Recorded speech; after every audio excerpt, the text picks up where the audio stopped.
Bonjour à tous, j'espère que vous allez excellemment bien. Aujourd'hui, on se retrouve pour parler cyclisme, pour faire le débrief de la 14e étape du Tour de France. On va revenir un petit peu sur tout ce qui s'est passé du côté de cette journée. Coureur top, bilan des Bleus, flop également de cette étape, et puis les différents classements en fin de vidéo. Allez, n'hésitez pas à vous abonner à la chaîne, à réagir dans les commentaires, à mettre un pouce bleu, à partager la vidéo sur les réseaux sociaux, notamment auprès de vos proches, si vous pensez que ça peut les intéresser. Dans les commentaires, n'hésitez pas à me dire qui vous a plu, qui vous a déçu. Si vous avez les moyens et que vous voulez soutenir mon travail, vous pouvez faire un super thanks, ça se passe dans les commentaires. Vous pouvez également cliquer rapidement sur les notifications, sur les miniatures, juste après la mise en ligne des vidéos. Et ça, le meilleur moyen de le faire, c'est de cliquer sur la petite cloche à côté du bouton abonnez-vous. Et puis n'hésitez pas à vérifier si vous êtes bien abonné, parce que de temps en temps, YouTube fait des feintes. Troisième étape dans les Pyrénées aujourd'hui, on a eu un petit peu le scénario auquel je m'attendais, c'est-à-dire que un peloton en partie résigné suite aux différentes, aux différentes journées. Voilà, on sent que chez certains coureurs, on était un peu résigné aujourd'hui. C'est vrai que les résultats ont fait mal à la tête. Les écarts ont fait mal à la tête, je pense, pour certains. Et puis, on a eu une étape, oui, avec un scénario, on va dire, attendu, c'est-à-dire une échappée qui s'impose. Même si je m'attendais presque à un plus gros écart. On voit quand même que du côté du AE, on a tenté. Et je pense que du côté du AE, s'il y avait eu Almeida, on aurait peut-être pu avoir l'écart à moins de 2 minutes. À moins de 2 minutes au pied de Perrosoud, c'est plus la même chose. Parce qu'on peut utiliser beaucoup plus tôt Adam Yates. Parce que donc, ce qui fait que les relais de Polite peuvent encore être plus performants. Enfin voilà, on peut tout faire différemment. Je pense très clairement, il manquait un homme aujourd'hui pour aller chercher l'étape. Peut-être aussi qu'on s'est dit, tiens, si je vais encore chercher une étape, je vais peut-être avoir un public hostile. Parce que c'est la première fois qu'on le voit, hein, véritablement, dans l'ère Pogacar. On l'a vu un peu dans l'ère Froome, des spectateurs qui huaient notamment les coureurs Sky. On l'a connu, bien entendu, du côté de l'époque Armstrong, avec les messages EPO égale Armstrong. Notamment, je ne sais plus s'il y avait des huées par contre à l'époque, mais je ne sais pas si vous avez vu sur le bord de la route, il y a eu 2-3 passages où il y a eu des huées sur Pogacar, les moments où on avait les images du peloton, bien entendu, du côté d'Anthony Forestier. Et j'ai vu quelques pancartes, notamment une sur le bord de la route avec Pogacar égale une seringue en dessin. Voilà, du côté des spectateurs. Ces spectateurs-là qui auraient dû écouter hier le message de Rodrigo Berkens du côté de la RTBF. Voilà, surtout la fin du message, sur les accusations sans preuve. Et sur le fait qu'une personne est techniquement innocente, à part si on a la preuve du contraire. Voilà. Donc il faut avoir la preuve du contraire, ce qui est le problème aujourd'hui de beaucoup de personnes qui font des allusions à droite à gauche, mais qui n'amènent pas de preuves formelles que Pogacar a dopé. Moi, je le dis, hein, je le répète, ma position, vous savez, elle n'a pas changé depuis longtemps. Je dis, tant que j'ai pas les preuves, je dis pas que Pogacar est dopé. Moi, j'attends d'avoir les preuves. J'attends d'avoir les preuves formelles, de dire, ah bah oui, il a pris tel produit, il a pris telle substance. Si c'est juste un mec qui domine, je sais pas moi, hein, mais Milan et Merlier qui dominent le sprint depuis 2 ans, on a beaucoup moins d'attaques de dopage à leur rencontre. Et pourtant, ils peuvent dominer aussi parce qu'ils utilisent des produits. Ça, c'est toujours aussi ce qui me fait marrer, c'est que les gens dénoncent les vainqueurs des grands tours. Par contre, les sprinteurs, jamais. Alors que bon, on a connu quand même Eric Zabel, on a connu Petacchi, on a connu Cipollini, qui ont été chargés. Donc voilà, Guilherme l'an dernier. C'est-à-dire que ça me fait marrer par exemple que personne n'ait de doute aujourd'hui, ce que je trouvais très drôle, sur Guilherme, par exemple. Parce que tu peux te dire, quand même, par exemple, tu pourrais avoir des doutes en te disant, Alors moi je pense c'est parce qu'il a pris de la puissance et qu'il a changé sa manière de courir, ce qui fait qu'en 2023 il pouvait pas gagner des sprints et qu'en 2024 il a vraiment travaillé sa puissance, ce qui fait qu'il a perdu ses qualités en boss, ce qui lui a permis de gagner de la puissance. Mais c'est vrai qu'en 2023 il gagne pas, 2024 il gagne le maillot vert et remporte 3 étapes sur le tour, 2025 il redisparaît. On pourra dire, c'est quand même bizarre en 2024 qu'il ait eu autant de bons résultats. Donc vous voyez, on peut avoir des doutes un petit peu sur beaucoup d'autres coureurs également que Pogacar. Donc c'est pour ça que moi ça me fait toujours marrer quand les gens s'attaquent surtout à Pogacar ou à Vingegaard, parce que Vingegaard s'en est pris aussi. Là, Vingegaard s'en prend moins la gueule parce qu'il gagne plus. Ce qui emmerde surtout les gens en fait, c'est qu'il y a un coureur qui domine. Comme à l'époque de Schumacher en Formule 1, ça emmerdait les gens sur la fin, comme dans d'autres sports. Nadal à Roland Garros, ça emmerdait des gens aussi. Djokovic à l'Open d'Australie, ça emmerdait des gens. Bon voilà, c'est parce que vous avez un mec qui domine, principalement. Que les gens, ça les gêne parce que ces coureurs-là, peut-être qu'en prenant des produits dopants, prennent des risques sur leur santé. Là, j'ai l'impression que ça emmerde beaucoup moins de monde. Voilà. C'est toujours ce qui me fait marrer au niveau du dopage, et des gens qui ont des doutes au niveau du dopage. Enfin, des gros doutes. C'est-à-dire, c'est pas avoir des doutes, c'est les gens qui accusent. Parce qu'encore une fois, ils n'accusent jamais les sprinters, ces personnes-là. Bon, un sprinter, Milan, il pourrait être dopé aussi. Hein, donc, que des gens émettent des doutes. Alors déjà, moi je le dis toujours, mais des doutes, tu les gardes un peu pour toi, sinon tu utilises le conditionnel. C'est différent d'une accusation. Et après, moi j'aimerais que ces journalistes-là qui émettent des doutes, enfin ces journalistes-là ou ces suiveurs qui émettent des doutes, parce qu'on n'est pas vraiment sur des journalistes, hein, on est parfois sur des patrons de forums ou sur des mecs qui dirigent des forums cyclistes ou des mecs qui s'intéressent aux cyclistes ou autre chose. Mais dans ce cas-là, apportez les preuves. Apportez les preuves. Aujourd'hui, jusqu'à maintenant, on n'a pas les preuves que Pogacar se dope. Donc à partir de ce moment-là, on ne peut pas dire qu'il se dope. On peut dire qu'il domine. La domination est importante, ça on peut le dire. La domination est importante. On peut essayer de trouver des explications. Moi je pense quand même que cette année, il y a beaucoup de leaders qui se sont plantés. Quand on voit, c'est vrai qu'il y a à peine 10 coureurs en gros qui jouent le général. Et Ben Eli par exemple qui est 10ème du général ne le jouait pas au début. Tu te dis quand même qu'il y a beaucoup de leaders qui ont foiré leur préparation, qui ont foiré quelque chose parce qu'ils ne sont pas du tout au niveau de rentrer dans le top 10. Aujourd'hui je pense à un Carlos Rodriguez, bon Ben O'Connor c'est un peu différent, mais Enric Mas par exemple, ces coureurs-là, ce qui fait que c'est aussi pour ça qu'on a un top 10 qui a une densité qui est assez faible, parce que Vauquelin, en réalité on ne l'attendait pas 5ème du Tour de France, je pense que très peu de coureurs l'attendaient 5ème du Tour de France en réalité. Après les Pyrénées, la réalité elle est là.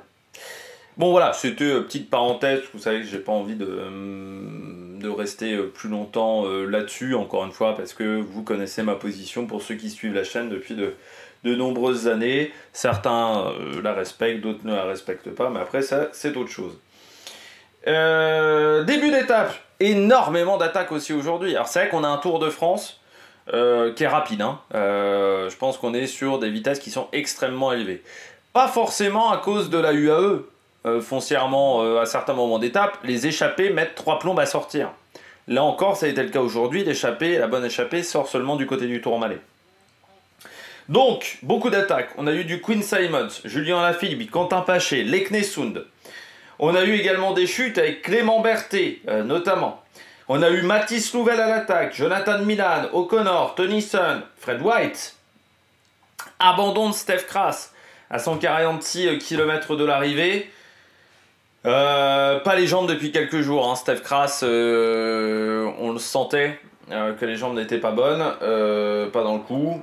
Bon, c'est toujours dur d'abandonner, surtout que Steph Kras, c'est peut-être le dernier Tour de France avec Total. Mais c'est vrai que voilà, la sélection n'a pas forcément été facile du côté de la Total pour certains coureurs. Je suis pas sûr que Steph Kras faisait partie des coureurs qui étaient sélectionnés d'entrée. Oui, c'est toujours compliqué d'abandonner de quitter la course de cette manière-là sur un abandon.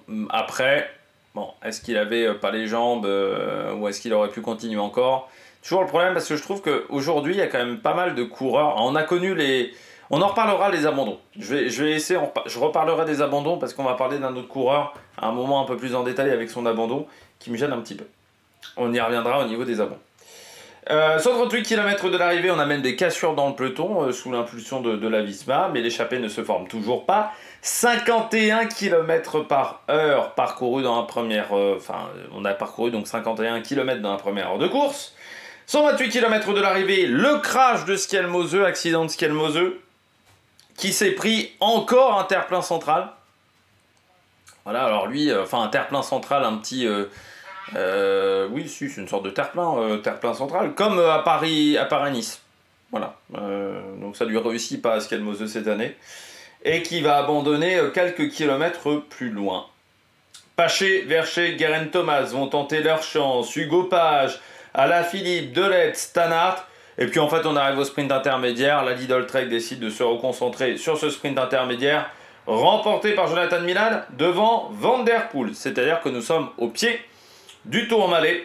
Et là, nous avons une première attaque de Buitrago. Et puis ensuite... l'échappée va sortir assez vite dans ce pied du Tourmalet alors que Remco Evenepoel est lâché. Une échappée avec plusieurs groupes, notamment le premier groupe avec Arensman, Martinez qui est là, et vous avez également Kuss qui est également dans ce groupe-là, je crois, et Paré-Peintre. Ensuite, vous allez avoir une nouvelle attaque de Martinez et d'O'Connor qui est revenu de l'arrière et qui vont s'isoler en tête de course.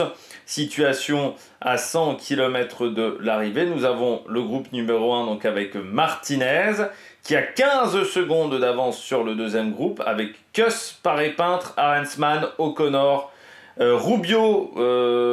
Oui, non, c'était Rubio qui était avec Arensman et Martinez au tout début. Mais avec Rubio, Woods, Alan Johannesson, très bien placé du côté du classement général. Simon Yates, Carlos Rodriguez, Vlasov, Verstrenge de la Alpecin, qui n'a pas fait de mauvaise étape en passant, vu son niveau en montagne. Storer, Mas, Mühlberger. Au même moment, donc abandon de Remco Evenepoel et de Skelmose. Donc là, on est quand même assez tôt dans le Tourmalet. Nous passons en tête du Tourmalet, et à ce moment-là, Martinez est premier, et il a 1 minute 49 d'avance sur le deuxième groupe, dont je vous ai annoncé précédemment la composition, et le peloton est à 3 minutes 25. Le problème, c'est qu'il pleut dans cette descente du Tourmalet, et que Lenny Martinez n'est pas hyper à l'aise, surtout à prendre de l'angle au niveau de son vélo, c'est-à-dire qu'il a beaucoup de mal à tourner dans les différents virages, pas à l'aise avec l'adhérence de son pneu, notamment de son pneu avant. Il a tendance à énormément ouvrir les trajectoires en sortie de virage, on pourrait dire avoir du sous-virage presque, pour ceux qui parlent un petit peu langage automobile. Et puis on arrive donc à 80 km de l'arrivée. Nous sommes donc dans la descente à ce moment-là. Martinez a 1,06 d'avance sur le groupe Kuss. Sur un groupe avec Kuss et Paré-Peintre qui sont sortis dans la descente. On le saura que dans un deuxième temps qu'il y a Paré-Peintre, parce qu'il nous aurait fallu des images ou des informations de la part des commentateurs. Et puis Johannesson à 1 minute 27 avec le reste du groupe, en sachant que certains coureurs sont lâchés, notamment Vlasov, Storer, Verstrenge. Storer, Verstrenge reviendront dans le groupe de tête, ce qui n'est pas le cas de Vlasov. Point à 65 km de l'arrivée, le groupe numéro 1, donc Martinez à 50 secondes d'avance sur Kuss, Paré-Peintre, 2 minutes 30 sur Johannesson et 4,07 sur le peloton. Nous sommes du côté d'Aspin et Martinez passe en tête. Il reprend encore 5 points du côté du classement de la montagne. Et derrière, à 53 km de l'arrivée, Kuss, Paré-Peintre le rejoignent. À ce moment-là, les poursuivants sont à 1 minute 50 et le peloton à 3,38. À ce moment-là, dans le groupe de poursuite, nous avons Jordan Jegat et Verstrenge qui ont été distancés, comme Storer, Higuita également, et les Movistar ou encore Woods. À 41 km de l'arrivée, le groupe numéro 2 revient extrêmement fort sur les hommes de tête, plus que 32 secondes d'écart. Le groupe Jordan Jegat, lui, est 10 secondes derrière, et enfin le peloton est à 2 minutes 52. Là aussi, ça revient fort du côté du peloton. On a du mal, j'ai l'impression, à rouler extrêmement vite dans les 3 hommes de tête, peut-être un manque de coopération entre les coureurs, ou tout simplement un petit peu de fatigue. D'ores et déjà, on rappelle encore une fois la première heure de course à 51 de moyenne. Le groupe numéro 2 à 39 km de l'arrivée, donc au pied de Perrault-Soude, reprend le groupe numéro 1. O'Connor est lâché, comme Simon Yates. Alors on n'a pas trop su si Simon Yates attendait pas un petit peu Vingegaard, parce qu'à ce moment-là, du côté de la UAE, Jorgensen n'était pas au mieux. Et puis Rubio également va être lâché, mais ils vont revenir faire un petit peu l'élastique. Et puis on va avoir l'attaque d'Arensman. Arensman avec Johannesson et Martinez. Et puis à 36 km de l'arrivée, Arensman part seul. Ni Martinez, ni Johannesson n'arrivent à suivre le rythme. Du côté de Perrault-Soude, Arensman passe en tête avec 1 minute 22 d'avance sur le groupe Martinez, qui passe donc deuxième, ce qui fait encore une bonne opération du côté du classement de la montagne, vu que c'était en première catégorie. Jordan Jegat, lui, est à 1,44. Le peloton à 3 minutes 29, parce que le rythme de la UAE s'est quelque peu calmé. Nous arrivons au pied de Bagnères Super Luchon. Arensman est toujours en tête avec de l'avance par rapport au peloton, ce qui fait qu'il peut envisager la victoire. Le groupe de poursuite, lui, n'est pas en mesure d'aller le rechercher. Jorgensen est lâché. Guillaume Martin également lâché assez vite, à 7 km 300 du sommet. Enfin, une première attaque dans le peloton avec Félix Gall, ce qui n'est pas une bonne opération pour Vauquelin et Benelli, qui commencent à être un petit peu en difficulté. Puis à 3 km de l'arrivée, attaque de Vingegaard, suivie par Pogačar. On sent que c'est une attaque un petit peu, je dirais pas du désespoir, mais fait avec les moyens du bord. On n'a même pas mis des hommes véritablement à rouler pour créer un gros tempo, pour catapulter Vingegaard. Donc c'est pas vraiment hyper bien fait de la part de l'équipe, on va dire. C'est pas le truc le mieux fait du monde. Et puis ensuite, Vingegaard qui va tenter de lâcher notre ami Pogačar, alors que Lipovic, lui, revient sur Félix Gall. Félix Gall ayant été rattrapé et distancé par les deux leaders du classement général. Et puis les deux vont rester ensemble. Arensman s'impose. Vingegaard tente d'emmener le sprint, mais Pogačar le dépasse. Enfin, on retrouve 4e. Félix Gall, 5e. Lipovic, qui donc clôture ce top 5. Note de l'étape, 12 sur 20. Ouais, c'est pas... Alors, en fait, j'ai du mal à noter cette étape parce qu'il y a un truc qui m'a bien plu. C'est qu'on a 2 grands numéros dans cette journée. Martinez fait un grand numéro, Arensman fait un grand numéro. Donc ça, j'ai bien aimé. J'ai vraiment bien aimé parce que les deux font un grand numéro. Non, je trouve ça dommage. C'est plutôt ce qui s'est passé dans le peloton. Alors même si on peut s'émerveiller un peu que Vingegaard continue d'attaquer, je trouve que l'attaque quand même, il n'est pas catapulté par ses équipiers. Donc tu sais très bien que face à Pogačar, une attaque comme ça, il ne va pas réussir à faire la différence. Donc tu sens que c'est un peu l'énergie du désespoir, je dirais pas ça, mais tu sens que bon bah il fait l'attaque parce qu'il a envie de faire une attaque, mais qu'on ne l'a pas forcément anticipé en amont. Moi, ce que j'ai bien aimé, par contre, c'est la tentative de Tobias Allan Johannesson aussi d'essayer de reprendre du temps et de remonter dans le classement. Mais je trouve que dans le groupe dans le peloton, on a quand même beaucoup attendu. Alors, on avait peut-être tellement peur de Pogačar de se prendre un compte de Pogačar, mais on a l'impression que du côté du peloton des leaders, on était un petit peu anesthésié aujourd'hui, donc c'est ça qui est dommageable. Mais par contre, c'est pour ça que je mets un 12 sur 20, mais parce qu'il y a des trucs qui m'ont un peu déçu, et puis il y a des trucs que j'ai bien aimé aussi dans cette étape. Il y a des trucs qui m'ont déçu, le parcours que je connaissais en partie, et puis il y a des choses que j'ai bien aimé. C'est vrai que ce dernier kilomètre du côté de Super Bagnères, c'est un enfer. Ça aurait été pas mal aussi en contre-la-montre en boss, sur une montée plus longue. On aurait peut-être dû faire le contre-la-montre en boss plutôt à Super Bagnères qu'à Péragur, parce que là ça aurait été monstrueux pour certains coureurs. Oui, non, 12 sur 20. Voilà. Mais c'est comme ce Tour de France. Il y a des trucs qui me plaisent, puis il y a des trucs qui me plaisent moins. Voilà. Il y a des trucs qui me plaisent. Je trouve que on a un peu d'originalité dans le top 5, dans le top 10 de ce classement général. Mais en même temps, il y a quand même des leaders qui se sont complètement plantés, je pense, cette année dans leur préparation. Et je pense pas à Remco Evenepoel, Vingegaard forcément, je pense à d'autres coureurs. Et puis les étapes de plat qui n'ont pas toujours été dingues. Et puis en même temps, l'étape du 14 juillet, l'étape de Vierre, moi je les ai bien aimées. Et puis en même temps, les règles qui changent, notamment au niveau des délais, ça m'a passablement énervé hier, parce que normalement on aurait dû avoir 5 coureurs qui ne repartaient pas aujourd'hui. Et le fait d'avoir changé les délais à la dernière minute, on sent que c'est pour créer un petit peu du spectacle entre Milan et Merlier. Donc voilà, il y a des choses qui m'ont plu, et puis il y a des choses qui m'ont moins plu sur ce Tour de France. Donc voilà, 12 sur 20 du côté de cette étape. Et on regarde tout de suite le bilan des Bleus. Le bilan des Bleus, eh bien on commence avec Lini Martinez. Sacré numéro quand même. Comme j'ai dit avant, il y a 2 coureurs qui ont fait un sacré numéro aujourd'hui, c'est Arensman et Martinez. Ça a commencé avec Martinez. Il fait un sacré numéro. Je dirais pas qu'il s'est écroulé sur la fin. La descente du Tourmalet lui a coûté beaucoup de temps. Ça lui coûte 1 minute. S'il n'y a pas la descente du Tourmalet, derrière, il faut quand même s'accrocher pour aller le chercher. Puisqu'en haut du Tourmalet, il a quand même une 50 d'avance.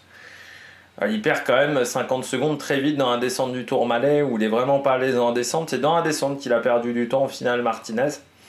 Sinon, pour le reste, c'est quand même une belle opération du côté du classement de la montagne. Il reprend le maillot à poids. Il reprend un petit peu d'avance face à Pogačar. Bon, demain, demain je ne sais pas s'il va prendre l'échappée Martinez. Faut voir aussi combien de temps va mettre l'échappée à sortir. Si c'est comme les derniers jours, il peut peut-être aller essayer de récupérer des points au classement de la montagne ensuite. Le Mont Ventoux arrive au sommet, ça risque d'être compliqué d'aller marquer des points. Donc après il y aura les 2 étapes alpestres où il faudra être dans l'échappée, ça c'est clair et net dans ces 2 étapes là. Et puis après il faudra voir l'écart de points à ce moment là. Contrairement à d'habitude du côté des Champs-Élysées, de l'étape des Champs-Élysées, il y aura un peu plus de points distribués. Donc s'il a 2 points de retard, il faudra peut-être tenter sur cette étape-là, parce qu'avec les montées du côté de Montmartre, ça rajoute un petit peu de points par rapport à d'habitude. Mais là, il fait une belle opération.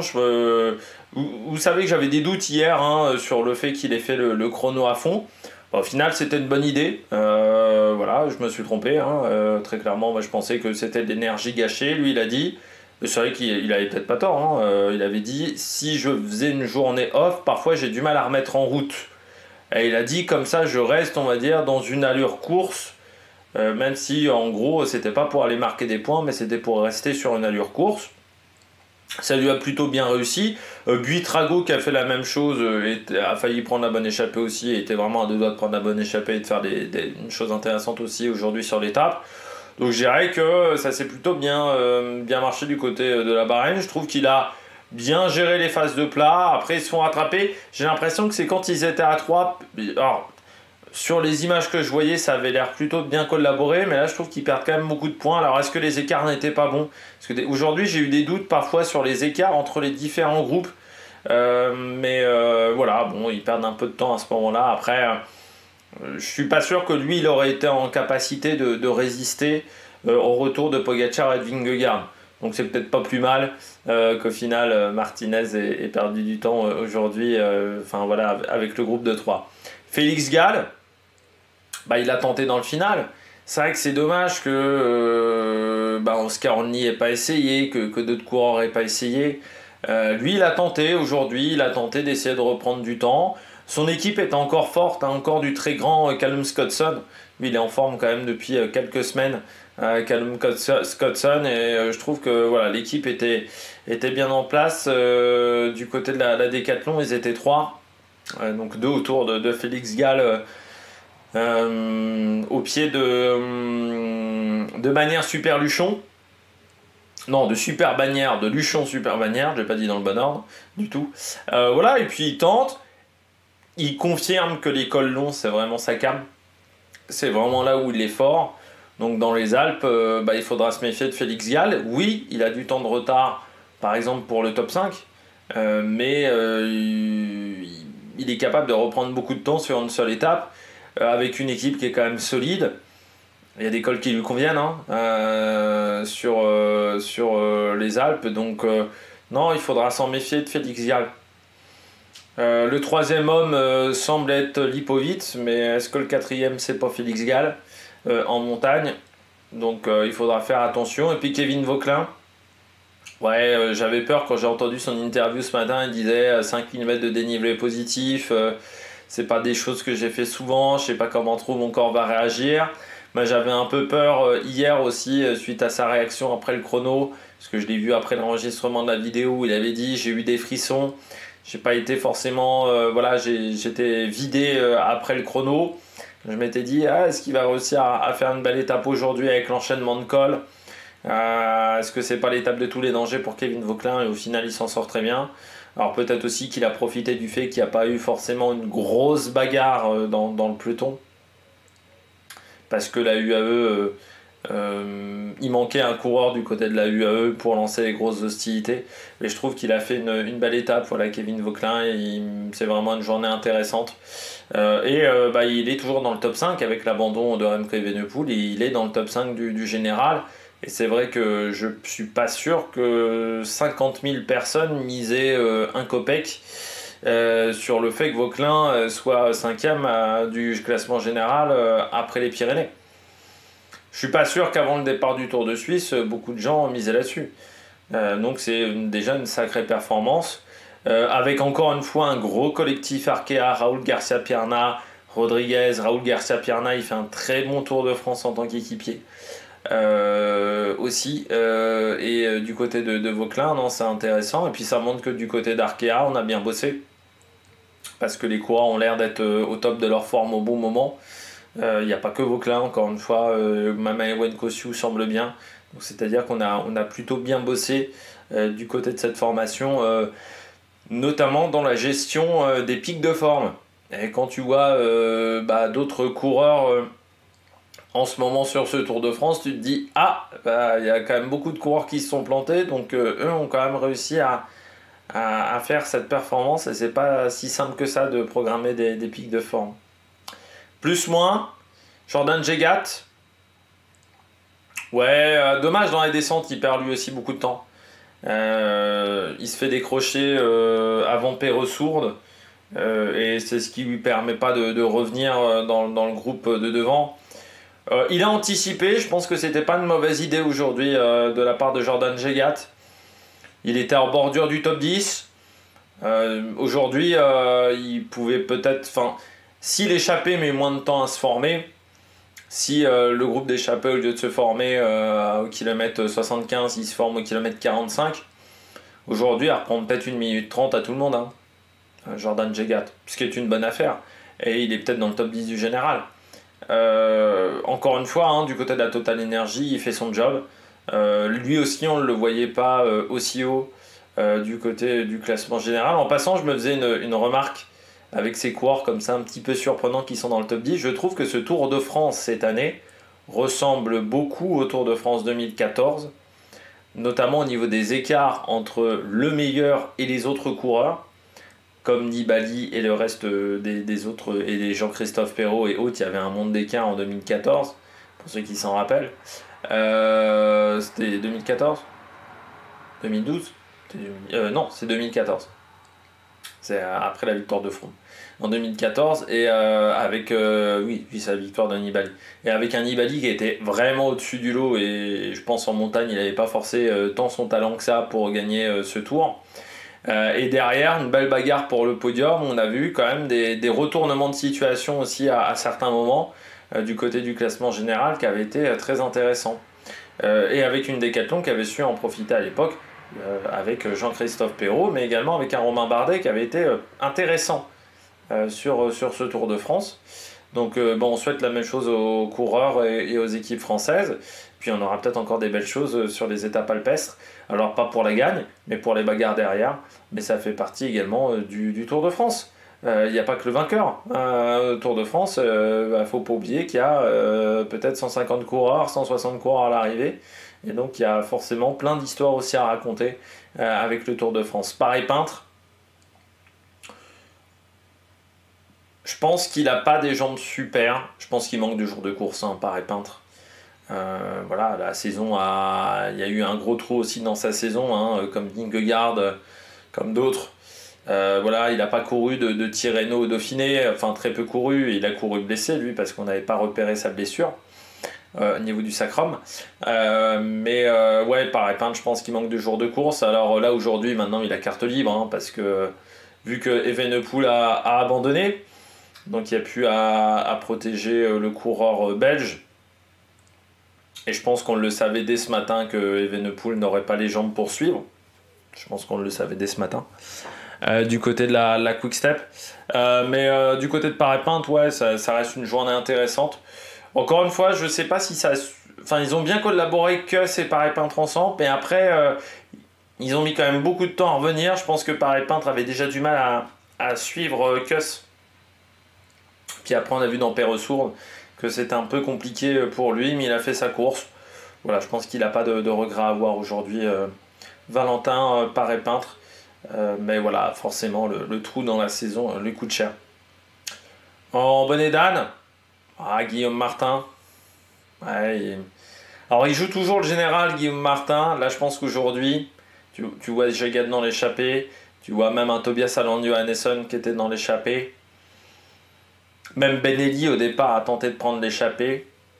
Je me dis, Guillaume Martin, fallait essayer d'être devant. Avec la Groupama, fallait essayer d'être en nombre devant. Il se retrouve un peu seul. Et il prend pas l'échappée, alors que c'est quand même un mec qui a parfois fait des bons résultats sur les grands tours en prenant beaucoup d'échappées, en partant en avant de la course. C'est vrai que depuis le début, il est assez discret de ce côté-là.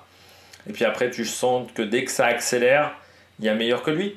Ah, il y a bien meilleur que lui. Alors, comme, encore une fois, peu de coureurs jouent le général, il n'est pas largué au classement général. Enfin, il n'est pas largué au classement général.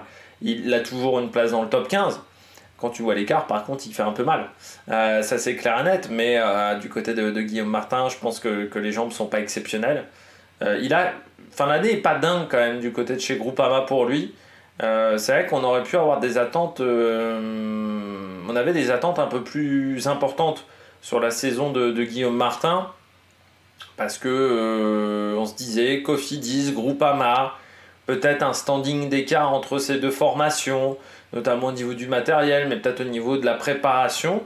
Et tu t'aperçois que Guillaume Martin, alors soit il a encore du mal à intégrer l'équipe, soit l'écart au final entre la Groupama et la Cofidis, c'est pas si énorme. Alors si j'étais la Groupama, ça m'inquiéterait un petit peu, parce que ça voudrait dire que les taux se resserrent par rapport aux équipes de deuxième partie de peloton en World Tour. Ça serait pas très rassurant pour l'équipe française. Et puis je termine avec la Cofidis. Bon voilà, hein, on continue.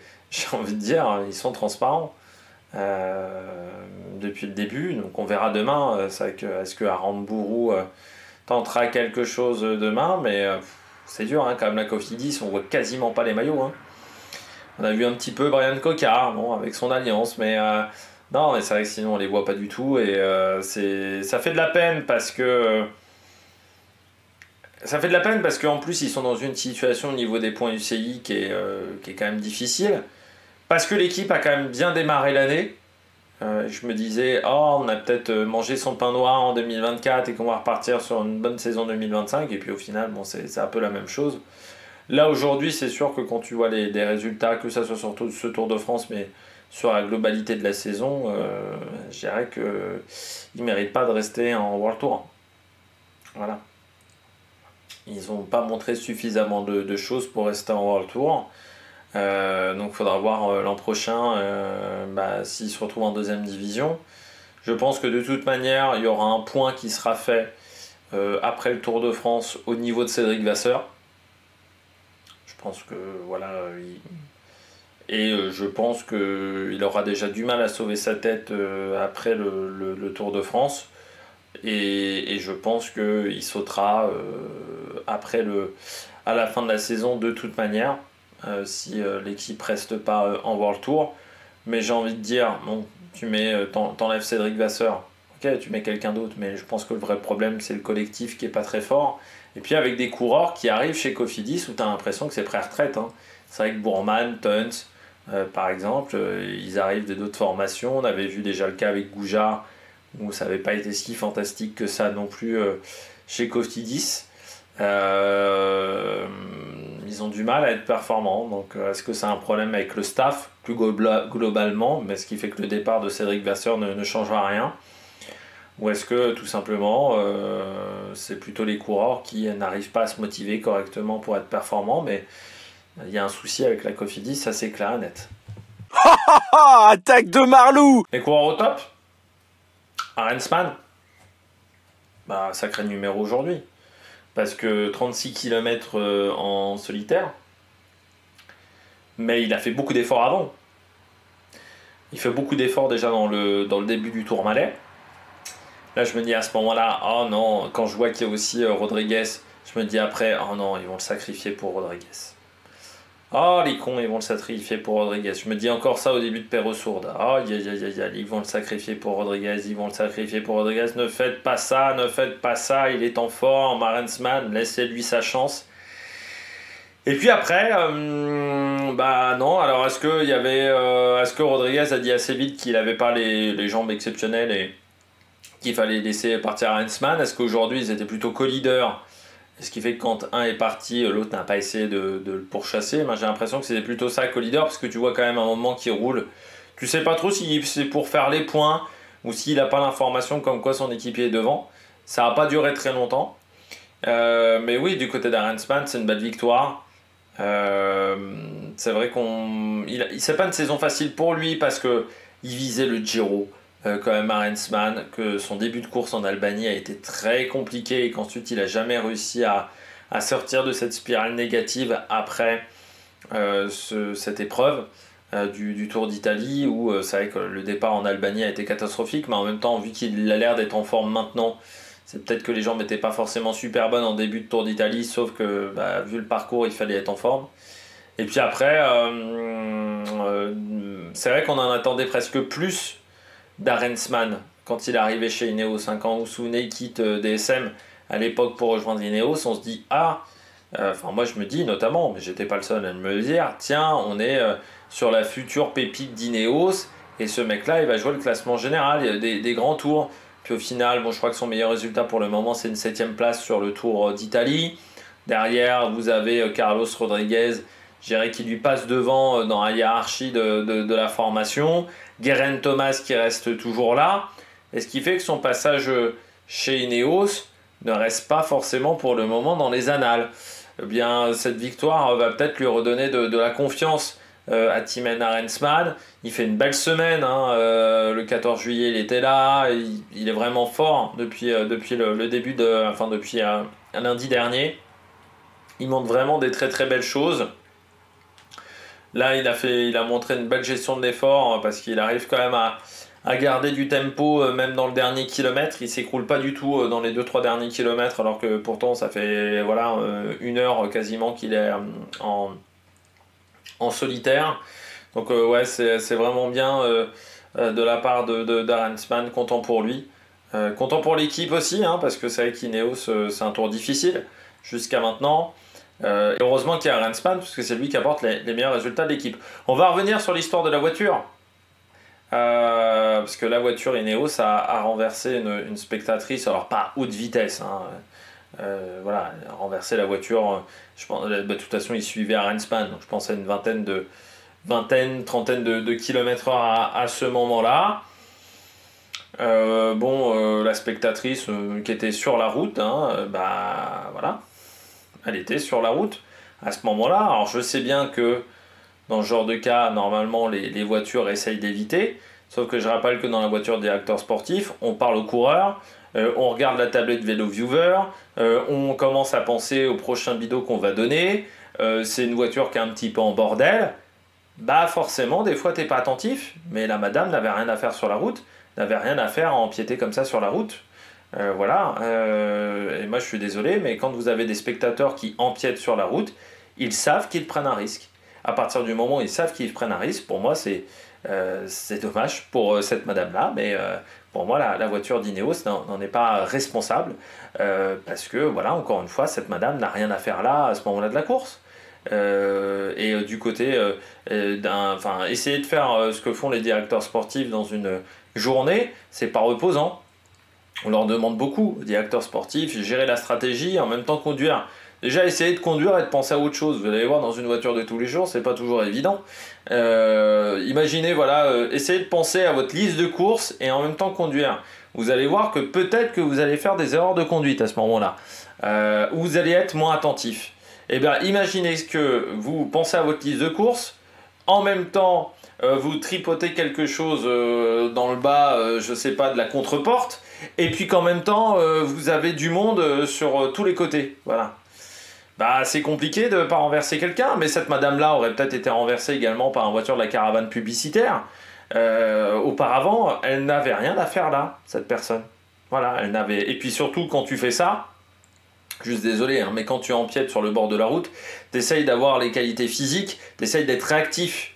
Voilà, quant à la situation. J'ai l'impression que cette personne-là n'était pas hyper réactive au moment où la voiture l'a percutée. Voilà, quand il y a une voiture qui t'approche de toi, normalement, tu t'écartes.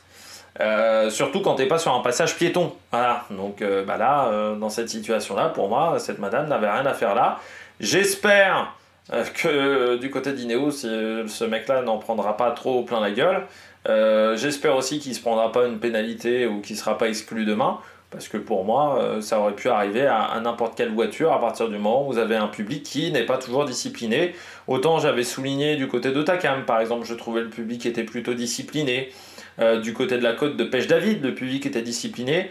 C'est vrai que ça fait 2 jours qu'on est passé du côté de cette montée, du côté de Péragude, Péressourde.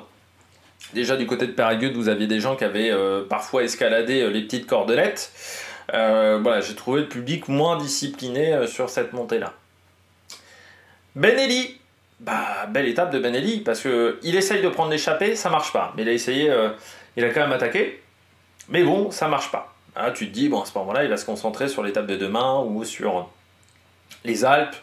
Et puis, il va faire autre chose aujourd'hui.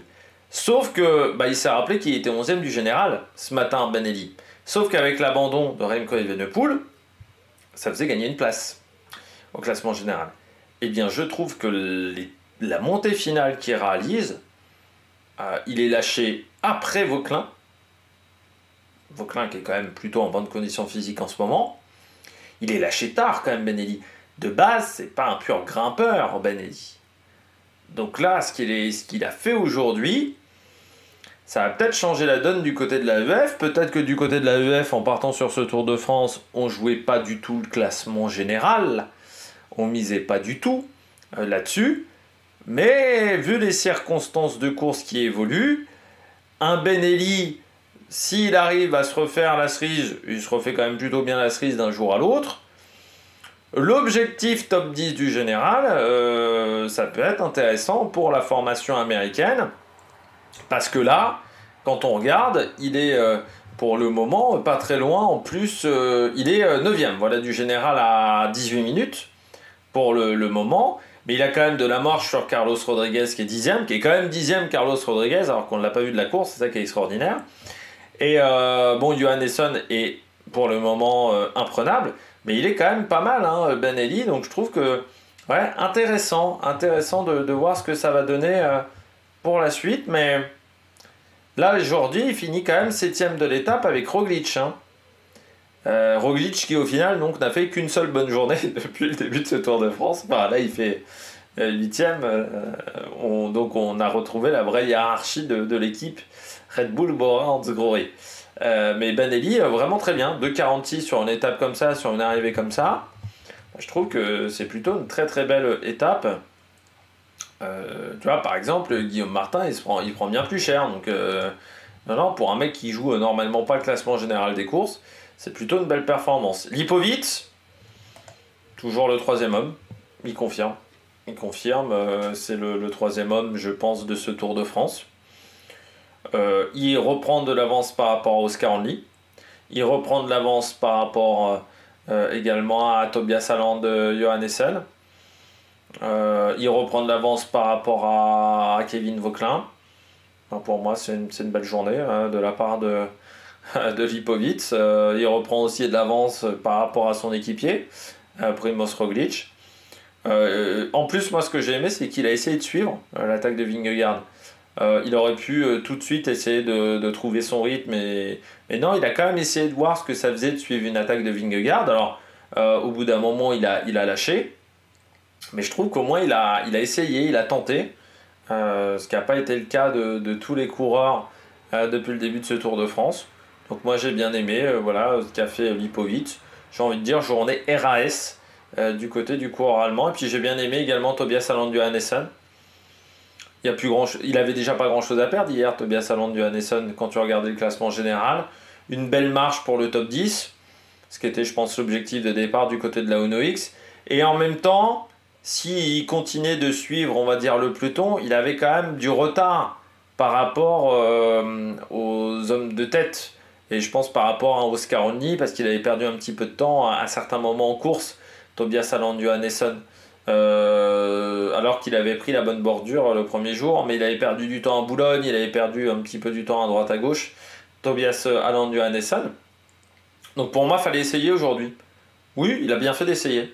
Il arrive à se retrouver dans la bonne échappée. Alors j'ai l'impression par contre que dans l'échappée, c'est peut-être celui qui comptait le plus ses coups de pédale. Enfin, j'ai eu l'impression qu'il collaborait pas trop avec ses adversaires. J'ai eu cette impression-là où certains adversaires n'étaient pas forcément très contents de ce que faisait Tobias Aland Johannesson, mais il faut comprendre aussi que peut-être qu'il ne voulait pas non plus se cramer complètement pour pas exploser dans la dernière montée de Luchon Super Bannière.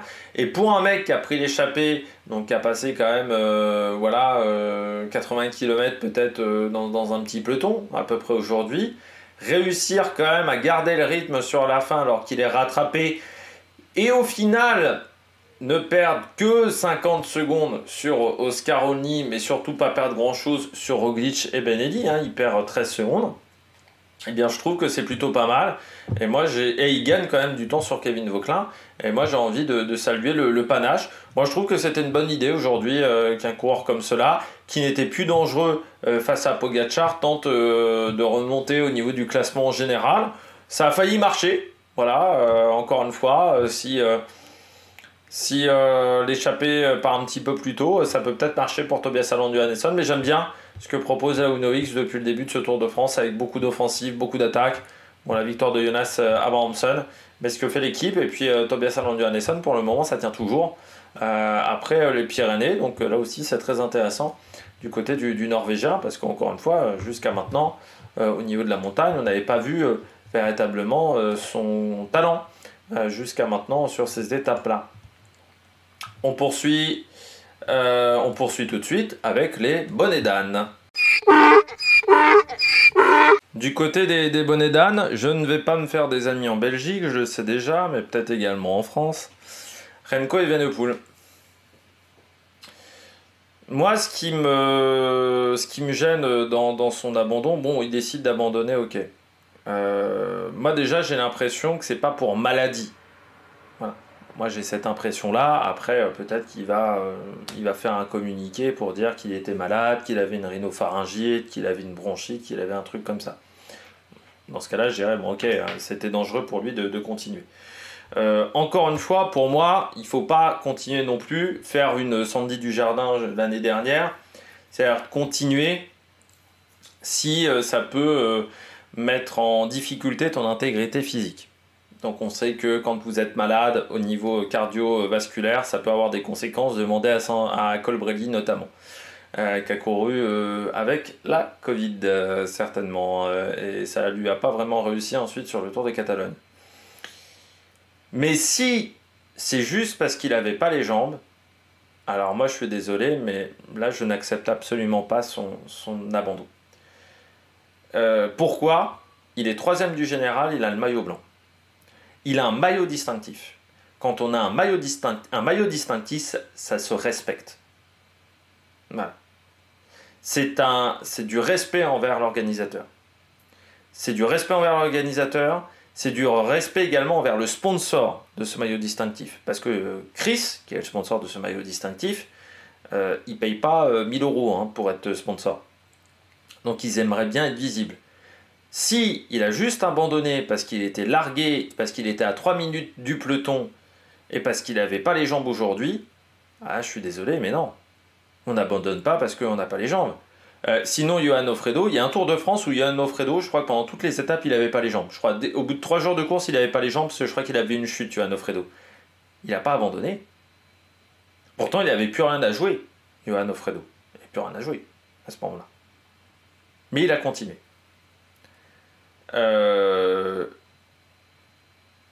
Donc pour moi, du côté de Remco Evenepoel, je suis déçu parce que, enfin, si c'est ça, encore une fois, si c'est ça, s'il n'y a pas de maladie, s'il n'y a pas de... Ok. Parce que pour moi, il n'a pas essayé. Il n'a pas essayé aujourd'hui et il n'a pas essayé demain. De voir s'il ne pouvait pas quand même aller chercher des victoires d'étape. S'il ne pouvait pas faire autre chose. Et pour moi, tu n'abandonnes pas avec un maillot de leader. Un maillot de leader, ça se défend. Ben Eli, il l'a défendu, son maillot jaune. Moi, je vais rappeler même un Tony Martin, qui pourtant s'était pété la clavicule à l'arrivée d'une étape, avait voulu passer la ligne d'arrivée avec le maillot jaune. Voilà. Même un Chavanel, une année, qui était maillot jaune sur l'étape des pavés sur le Tour de France et qui avait connu crevaison sur crevaison, une journée de merde. Et bah, il s'était battu, après chaque crevaison, il avait essayé de revenir à fond pour être dans le peloton. Un maillot de leader, ça se défend, on se bat pour un maillot de leader, et un maillot blanc, c'est un maillot de leader. Voilà.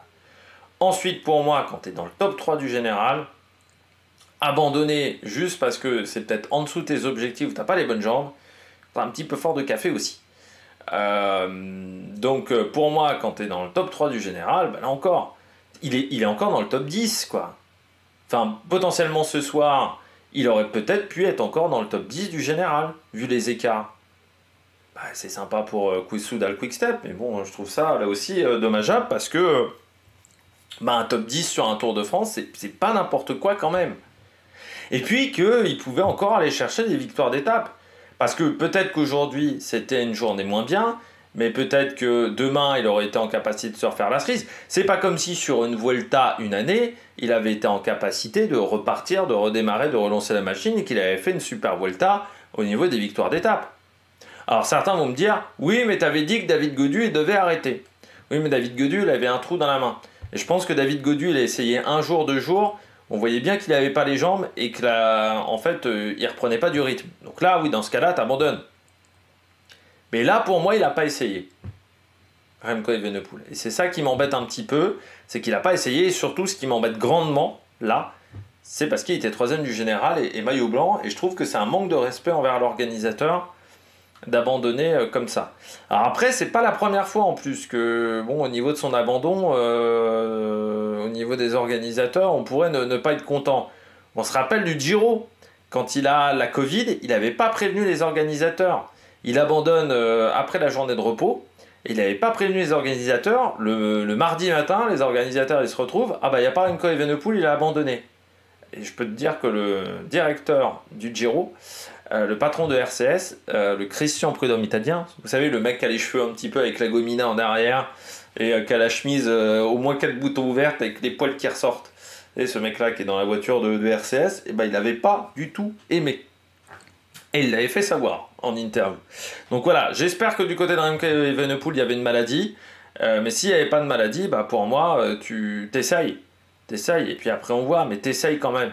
Là, je trouve qu'il n'a pas essayé aujourd'hui. Alors après, il donne son bidon à un petit garçon sur le bord de la route. Bon, voilà, ça, c'est une belle image. Voilà, et on sait qu'il est souvent aux petits oignons avec les... Enfin, voilà, avec les supporters. Et quand... voilà, il s'est même excusé envers un supporter auquel il n'avait pas signé d'autographe. Mais voilà. Mais pour le reste, pour moi, voilà, sur son abandon, c'est ça qui m'a embêté. Après, c'est vrai que c'est une année qui est compliquée, mais j'ai envie de dire comme Vingegaard, où voilà, on est sur des saisons qui ont été chamboulées, lui, par la chute avec la Madame de la Biposte. Et bon, bah voilà, ça a des conséquences sur toute la saison. Bon, on verra maintenant quelle sera la suite de son programme. J'espère juste qu'il n'a pas abandonné parce que dans 10 jours, il va vouloir faire la Classica San Sebastian et qu'il gagnera la Classica San Sebastian puisqu'il a abandonné le Tour de France. Ça me ferait aussi un petit peu chier, voilà, pour le dire gentiment. Deuxième coureur flop du jour. Bon, on va parler de coureurs qui étaient à l'avant. Enric Mas, Bah là, il a essayé, hein, Enric Mas, mais je pense que ça a lâché dans la tête du côté d'Enric Mas. Ça a lâché dans la tête parce que là, pourtant, on lui met du monde. Je pense qu'au départ, Rubio était à son service. Je pense pas que Rubio jouait sa carte. Il y a quand même Mühlberger devant aussi, qui a résisté pendant très longtemps aussi. Mühlberger, il n'y a pas que Verstrenge qui a fait une belle étape, on va dire, un petit peu derrière. Mühlberger aussi.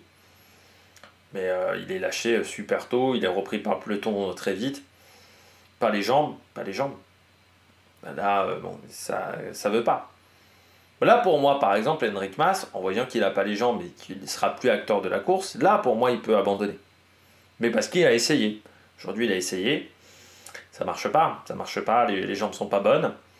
Alors maintenant, du côté d'Enric Mas, c'est une réflexion. Est-ce qu'on continue, est-ce qu'on arrête? On sait qu'il est aussi dans une phase de préparation pour la Vuelta. Il a souvent fait des Tours de France avant la Vuelta, pas toujours avec des grandes réussites. Même rarement avec une grande réussite sur le Tour de France. Donc est-ce qu'il continue en mode un peu entraînement, je fais des kilomètres, je fais des efforts pour me préparer pour la Vuelta? Ou est-ce que bon, maintenant il va se préparer, il va abandonner aujourd'hui ou demain ou après la journée de repos et il partira maintenant s'entraîner un petit peu en altitude du côté de la Vuelta? Ça, c'est l'interrogation du côté de Enric Mas. Mais c'est dommage, voilà, pour le coureur espagnol, surtout qu'il avait plutôt fait un bon début de course. C'est vrai qu'on en avait parlé, j'avais dit avant la présentation de ce Tour de France, j'avais dit ça va être difficile quand même pour Enric Mas, comme Félix Gall, c'est des coureurs qui ne doivent pas se faire éjecter trop loin du top 10 après la première semaine de course qui ne correspond pas à leur qualité. Mais je pense qu'il a surtout été bien positionné par cette équipe, bien entouré par son équipe, parce que c'est vrai que son contre-la-montre était déjà pas bon. Même pour du Enric Mas, c'était vraiment pas bon du côté de son contre-la-montre sur le plat à Caen. Ce qui voulait peut-être déjà dire que la forme n'était pas là du côté d'Enric Mas et que la suite de la course allait être plus compliquée pour le leader espagnol. Et puis troisième, Vlasov.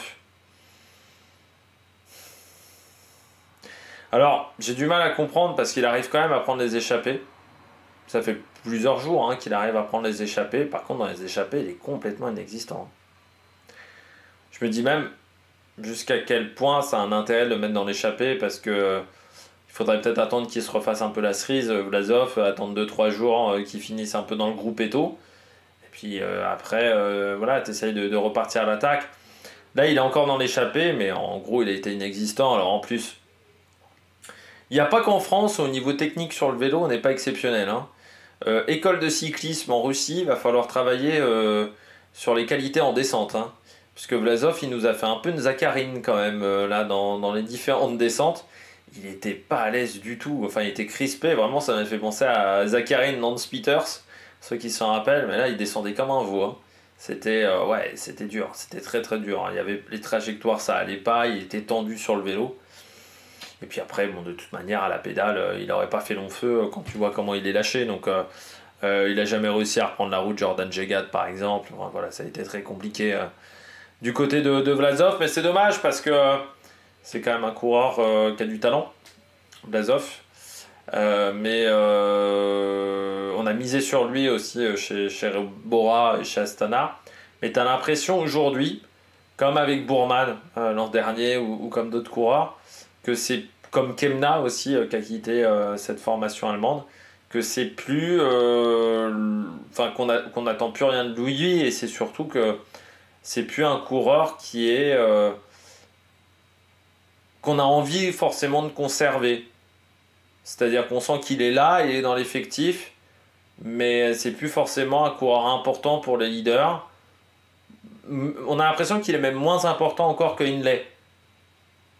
Pourtant Hindley qui n'a pas forcément eu beaucoup de résultats depuis le début d'année. On a l'impression vraiment qu'on ne compte plus vraiment sur lui dans l'effectif. Ce qui n'est pas la première fois que ça arriverait chez Red Bull Bora Hansgrohe, parce que c'est déjà arrivé avec d'autres coureurs. Je pense avec Sagan, on sentait que sur la fin, Sagan n'était plus forcément la priorité de l'équipe. Je pense même à un Léopold Koenig, par exemple, pour ceux qui se souviennent au tout début de cette formation. Je pense à un Sam Bennett, je pense à Ackermann aussi. on avait l'impression qu'on ne misait plus du tout sur ces coureurs-là, que c'était plus la priorité de l'équipe. Bah là, c'est un peu le cas avec Vlasov, j'ai l'impression en ce moment. Il faudrait peut-être envisager, pourquoi pas, de quitter la formation. Après, on aura peut-être besoin de budget, on aura peut-être besoin de masse salariale du côté de la Red Bull Bora, avec le recrutement potentiel, pourquoi pas, de Remco Evenepoel, parce qu'on sait que ça fait partie des nombreuses rumeurs qui agitent le peloton. On regarde tout de suite les différents classements de cette étape. On commence avec donc le vainqueur du jour, Thymen Arensman, qui a réussi quand même à garder 1 minute 10, quasiment d'avance sur Pogacar, 1,08. Vingegaard à 1 minute 12, 1,19 pour Félix Gall, qui a vraiment bien fini, hein, Félix Gall. Il ne s'est vraiment pas écroulé aujourd'hui, très très belle étape de l'Autrichien. Lipovic 5 devant Oscar Only. Et puis on retrouve ensuite Ben-Eddy Roglic à 2,46, Tobias Aland Johannessen à 2,59 et Vauclin à 3,08 devant Carlos Rodriguez. Et ensuite, on a Terrada du côté de la Astana. Alors c'est fou la Astana, parce qu'aujourd'hui je misais quand même beaucoup sur Higuita, et puis il a été distancé dans les descentes. Mais ensuite, il tenait plutôt bien la cadence en montée. Mais Terrada, qui n'avait pas forcément montré grand-chose jusqu'à maintenant, eh bien, a réussi à accrocher un résultat aujourd'hui, un peu dans l'ombre, devant Jegat, Yates et Iner Rubio. Voilà, du côté de ce classement. Au niveau du classement du maillot jaune, eh bien donc Pogacar en tête avec désormais donc 4 minutes 13 d'avance sur Vingegaard. Lipovic est 3e à 7,53. Ça commence à faire beaucoup. C'est des écarts d'un autre siècle, on pourrait dire. Oscar Only 4e à 9,18. Vauclin est désormais à 10 minutes 21 devant Roglic à 10,34. 12 minutes pour Félix Gall, 12,33 pour Tobias Aland Johannessen. Ben-Eddy est désormais à 18 minutes 41, 9e. Carlos Rodriguez 10e à 22,57. Et Jordan Jegat est quasiment déjà à 25 minutes. Et ils ne sont plus que 17 à moins d'1 heure de Pogacar. À ce moment-là de la course, c'est énorme. Et moi, ça ne m'arrange pas parce qu'au niveau des différents classements, vous savez que je mets les classements dans les descriptions des vidéos. Et comment vous dire, alors que là, on voit la photo d'un couteau. Comment vous dire, plus il y a de coureurs à 1 heure, eh bien... ah non, ils sont 23 parce qu'il y en a certains qui n'étaient pas encore arrivés dans mon classement. Voilà, mais ça fait quand même du monde. Comme je vous mets le top 30 des meilleurs coureurs, je suis obligé de retirer maintenant beaucoup de co-sponsors, de trucs comme ça au niveau des noms d'équipes, parce que sinon ça ne rentre pas au niveau de la description, parce que faut savoir que sur YouTube vous êtes limité dans la description à 5000 signes. Ben, ça fait pas tant que ça, 5000 signes, et là ça fait déjà depuis avant les Pyrénées que je commence à être bloqué au niveau des signes.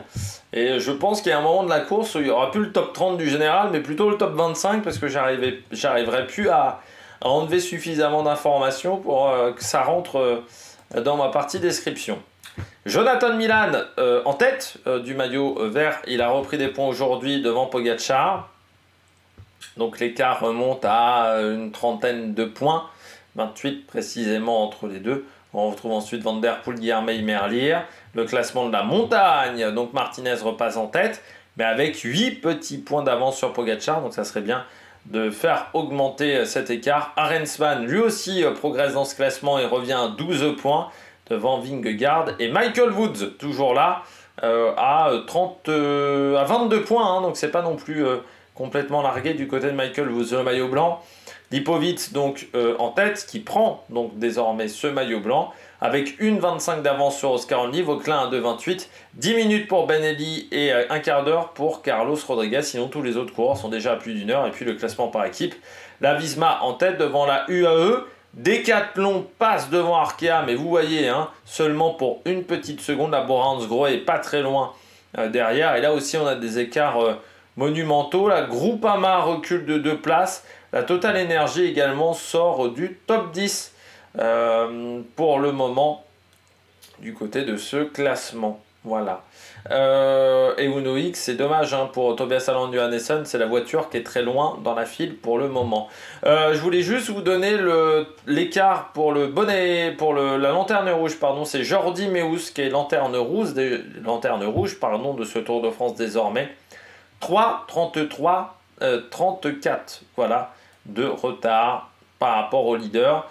Et ils ne sont plus que donc 167 sur la route du Tour de France avec les abandons aujourd'hui de Stef Kras, de Mathias Kelmose, de Remco Evenepoel et Brian Coquard qui n'a pas pris le départ, mais ça c'était déjà prévu hier. Eh bien nous on se retrouve demain du côté de l'étape du côté de Carcassonne, présentation 7h, on fera le débrief à 21h. D'ici là, n'hésitez pas à vous abonner à la chaîne, à réagir dans les commentaires, à mettre un pouce bleu. Allez, ciao ciao sur la Mérique Production.